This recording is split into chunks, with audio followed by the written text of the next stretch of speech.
Welcome to Sense of Style. I'm Stuart. Stealth wealth is accumulation of great wealth while consciously avoiding public displays of affluence. Its corresponding style is quiet quality. It's knowing the difference between expensive and excessive. And if you are an introvert, if you are a minimalist, or if you're financially successful, this is the list for you. Fragrance number 1, Chergui by Serge Lutens. And this is the anti-Oriental Oriental. And I say that because this has no vanilla at all. In fact, it came out in 2001, well before this heavy vanilla Oriental craze. So the sweetness here has nothing to do with the vanilla, and it's actually associated with the name Chergui because a Chergui is a really hot wind that comes in off of the Sahara, slams into Morocco, and it has a massive dramatic change in the climate. The Chergui causes the grasses to dry up. It causes the shrubbery to shrink, and the resins in the shrubs have a concentrated ambery feel to them that permeates the atmosphere. The dry grasses become very sweet, and so the entire landscape of Morocco, and Serge Lutens is from Morocco, he lives in Marrakesh, and he and his partner Christopher Sheldrake, they like to reflect what's going on, what the experience when they're in Morocco, and the atmosphere after a Chergui is ambery and sweet everywhere. And knowing that, when you look at the notes, it makes complete sense because whenever I talk about this fragrance or anyone else, they always mention that hay note. And if you think about it, I mean, hay, what is it? It's a dried grass that has a sweet smell to it. It's the perfect note for this. Then you also look at tobacco. That's a leaf, a dried out leaf. And then you look at the incense note. I mean, a little bit of smoky incense, that makes complete sense given the fact that everything's going to be super dry. And the shrinking shrubbery and the concentrated resinous smell that comes from them, that's where the honey and the amber come from. You throw in a little bit of sandalwood and iris to give it a little bit of a powdery, sophisticated feel, and Chergui finally makes complete sense to me. Definitely not a modern Oriental. Fragrance number 2 is partially created by someone who would know stealth wealth super well. Her name is Miuccia Prada. She is the granddaughter of the founder of the company, and she is the one that turned Prada into a global brand. She is a billionaire many times over, and she was heavily involved in the making of Prada Amber Borum, which was the very first Prada fragrance ever released, and it used to be called Prada Man. They changed the name, but she had a huge impact to the point where she's actually said, I felt like I was a nose, essentially a perfumer, in the creation of this. She also said she wanted to make a fragrance she felt she would enjoy if she was a man. She's not a man. Neither is Daniela Andrié, the perfumer. And so basically you've got two women making Prada's first male fragrance. And so Amber Borum doesn't have the same kind of aggressiveness that you might expect. But what it does have is a massive impact on the house itself, because this really does reflect a stealth wealth feel. It's very clean, very minimalist, and very classy. And every single Prada fragrance since then has fallen in line. And it really did set the tone for the entire house, a house that I believe is the ultimate stealth wealth house. Amber Borum is a very clean, classy fragrance. You're going to get part of the cleanliness from some fresh florals. There's geranium, there's orange blossom, and the rolly. You're also going to get a very fresh saffron note. That's a little bit leathery, but mostly it's a heavy, clean, spicy kind of feel. There's a lot of musk in here too, and the amberiness comes from a mixture of myrrh and a little bit of vanilla, leading to more of an ambery feel. Very clean, very soapy. This one set the tone for the entire house of Prada. Fragrance number 3 is Bleu Noir Parfum from Narcisco Rodriguez. And if you're not familiar with the house, they tend to make a lot of woody, musky scents. And this one is no exception. But the Bleu Noir line, noir means black, and so it's darker, a little bit more intense. And there's a number of different ways houses can make fragrances darker. One of them is to make it a little bit sweeter, because you tend to wear sweeter fragrances in the evening, and that's what they have done here. Now, the other fragrances use amber. They wanted to make this fragrance a little bit more intense than some of the other fragrances in the line because it is a parfum. And so they upped it to tonka. So there's a little bit of powdery tonka here. They also added a ton of leather to this. They added suede in the mid, leather in the base. That's definitely going to make it darker. also a little bit more masculine. So there's 3 woods in the base. There's a lot of musk. There's that tonka note, there are 2 leather notes, but it is a parfum. And usually with parfums, because there's more fragrance oil, the fragrance is going to be more expensive. And generally they're going to be targeting more mature audiences, which tend to have more disposable income. And so they added an iris note here. And so with everything that I've mentioned, right, a lot of iris, a sweet tonka feel, a lot of leather, what does that remind you of? If it reminds you of Valentino Uomo Intense, yeah, I think you're onto something, because this definitely has a Valentino Uomo Intense vibe. Although I find Valentino Uomo Intense to be a little bit too sweet. There's an awful lot of vanilla there, though, although it is a very popular fragrance. The sweetness here is toned down a bit. I think the leather is toned down a bit. I think this is a much nicer version of Valentino Uomo Intense, at least for me.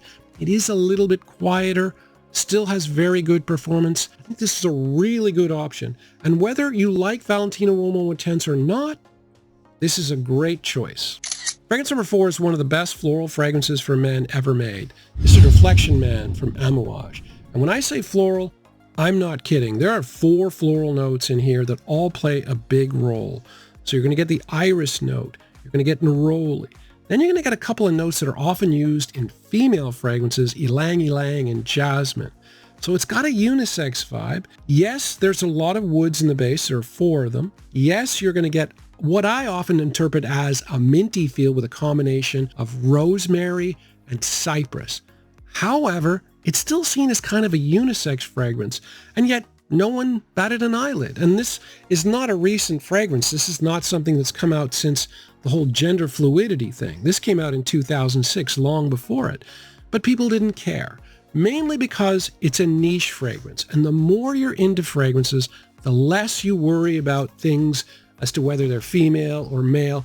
As long as it smells good, people tend to accept it more. Now, in the course of my research, I was reminded of the fact that Reflection Man is often compared to Jean-Paul Gaultier Le Male. Now, I knew that back then, but I'd kind of forgotten it. And at this point, after like many years of being into fragrances, to me, it seemed like sacrilegious, really, because this has a ton of vanilla, it's got cinnamon. I don't really see the similarities. But that's another thing that changes over time, is that subtle differences, and I mean, they do kind of smell similar, but the differences are subtle, but they become bigger and bigger the more you know about fragrances. And at this stage now, I would never compare the 2 fragrances. To me, those subtle differences seem massive. So in your fragrance journey, or whatever you want to call it, the perceptions will definitely change the more you learn about fragrances. Unisex fragrances will become a lot more accessible, and you'll tend to notice much bigger differences in the subtleties of the fragrances as you get a better nose. Fragrance number 5 is Boss the Scent Magnetic, and it's quite a sweet fragrance, and it's seen as the most intense and the strongest of the fragrances in the Boss the Scent line. So what on earth is it doing on this list? It's a designer fragrance. It's very strong, and it's got an intense, sweet smell. Well, this is also the most powdery fragrance that I have ever worn by far. And if you think about powderiness, think baby powder, for instance. Nobody ever thinks of baby powder as being strong. If anything, it's soft. And so all the powderiness here softens the fragrance quite a bit. So it doesn't come across as quite as strong. It also adds, as I've mentioned before, a sophisticated element that you get with the powderiness because it diffuses this sweetness. So this is a real fragrance of contrast. You get the strong sweetness, but you also get the softness of the powderiness. I think the powderiness comes from that bran note in the middle. There's also a maninka note off the top, which is the fruity part. You get vanilla husk in the base, which is the sweet part. I think the vanilla husk is also a lot more powdery than your standard vanilla note.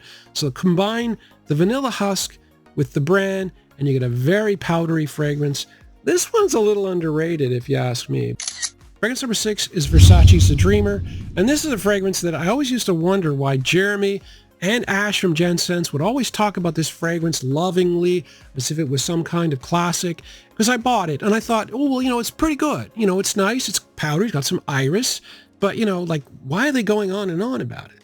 And it's, 5 year, I'm on my 6th year now, and I get it. I finally get it, because to me, this is the quintessential fragrance that even though it's inexpensive, it smells wealthy.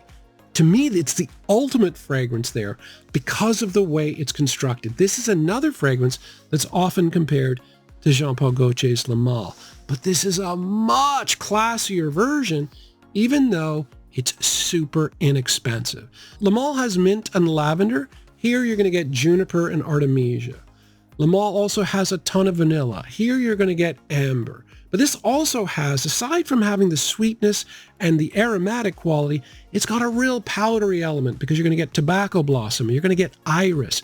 So it's a real sophisticated feel despite like a $30, $35 price tag. And the performance is really good too. The funny thing is that's exactly what Gianni Versace wanted to do when he made this fragrance. He just basically wanted to make a classier version of Le Male. He did, but for whatever reason, people didn't like this as much as they like Le Male, and it went on to bigger and better things. But yeah, I think Jeremy and Ash were right. I think this is great. Fragrance number 7 is a Vetiver fragrance. Now, it's bad that it's taken this long to get a Vetiver fragrance on this list because Vetiver's perfect for it. Essentially, you're talking a very clean, a very classy, a very minimalist note. This is Encre Noir à l'extrême, and this is a ton of Vetiver in the mid here. What I like about this, and this is my favorite Encre Noir, is a little bit of ambriness in the base. There's a benzoin note here that I pick up. 2 Vetiver notes in the mid. There's a cypress note early on that gives it a fresh quality. There's also elemi and bergamot. So it's a nice mixture of everything, but really a lot of clean Vetiver. And yeah, this is one that, it's a $40 fragrance, but I wear this a lot. Fragrance number 8 is Eau de Gentiane Blanche by Hermes, and this is a very minimalist scent. Hermes tend to make a lot of vegetal type fragrances that are very clean and very green, and this is definitely one of them. A Gentiane is a fresh flower, a spring flower. It's got a very green feel to it. There's a little bit of musk here as well.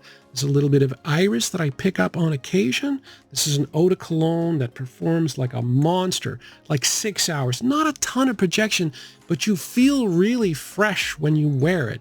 It just feels super high quality, but it is green. A lot of people don't like bold, green, dry fragrances.